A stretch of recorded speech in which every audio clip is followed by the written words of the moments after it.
ഏറെക്കാലമായി രാജസ്ഥാൻ റോയൽസിന്റെ പോസ്റ്റർ ബോയാണ് മലയാളി വിക്കറ്റ് കീപ്പർ സഞ്ജു സാംസൺ. 2021 മുതൽ അദ്ദേഹം ഫ്രാഞ്ചൈസി നയിക്കുന്നു. 2022 സീസണിൽ IPL ഫൈനലിലെത്തി. 2025 പതിപ്പിലും അദ്ദേഹം റോയൽസിന്റെ ക്യാപ്റ്റനാണ്. എന്നാൽ ഫിറ്റ്നസ് പ്രശ്നങ്ങളുള്ളതിനാൽ ആദ്യ 3 മത്സരങ്ങളിൽ സഞ്ജുവിന് പകരം റിയാൻ പരാഗാണ് നായകൻ. റോയൽസിൽ ക്യാപ്റ്റൻ എന്ന നിലയിൽ തന്റെ ഭാവിയെക്കുറിച്ച് സഞ്ജു സാംസൺ നടത്തിയ പരാമർശം ശ്രദ്ധ പിടിച്ചു പറ്റിയിരിക്കുകയാണ്.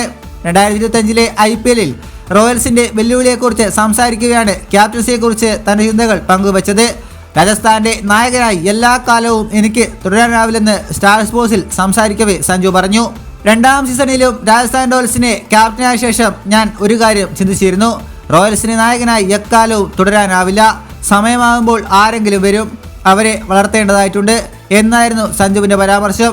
യാഥാർത്ഥ്യബോധത്തോടെയുള്ള സംസാരമാണെങ്കിലും സഞ്ജു ഇപ്പോൾ റോയൽസിൽ അത്ര സന്തോഷവാനായിട്ടല്ല കാണപ്പെടുന്നതിന്റെ സൂചനയായി കണക്കാക്കപ്പെടുന്നു. 2022 റോയൽസിനെ ഫൈനലെത്തിച്ചപ്പോൾ ക്യാപ്റ്റനായി എന്നും തുടരില്ലെന്ന ചിന്ത അന്ന് മുതൽ ഉണ്ടായിരുന്നുവെന്നും പിൻഗാമിയെക്കുറിച്ച് ചിന്തിച്ചിരുന്നുവെന്നും സഞ്ജു പറഞ്ഞു. റോയൽസിന്റെ അടുത്ത ക്യാപ്റ്റനായി ഫ്രാഞ്ചൈസി മാനേജ്മെന്റ് റിയാൻ പരാഗിനെയാണ് കാണുന്നത്. റോയൽസിന്റെ 2ാം ഹോം ഗ്രൗണ്ടായ ഗുവാഹത്തി ഉൾപ്പെടുന്ന അസം സംസ്ഥാനത്ത് നിന്നുള്ളയാളാണ് പരാഗ്. അവരുടെ അടുത്ത മത്സരം ഈ ഹോം ഗ്രൗണ്ടിലാണ്.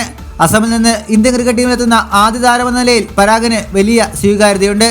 24-കാരനായ പരാഗിൽ ഏറെക്കാലം സജീവമായി ക്രിക്കറ്റിൽ തുടരാനുള്ള യുവത്വവും പ്രതിഭയുമുണ്ടെന്ന് റോയൽസ് കരുതുന്നു. ഇതുപോലുള്ള പുതിയ വാർത്തകൾക്കായി ചാനൽ ഇപ്പോൾ തന്നെ മറക്കാതെ സബ്സ്ക്രൈബ് ചെയ്ത് വയ്ക്കുക.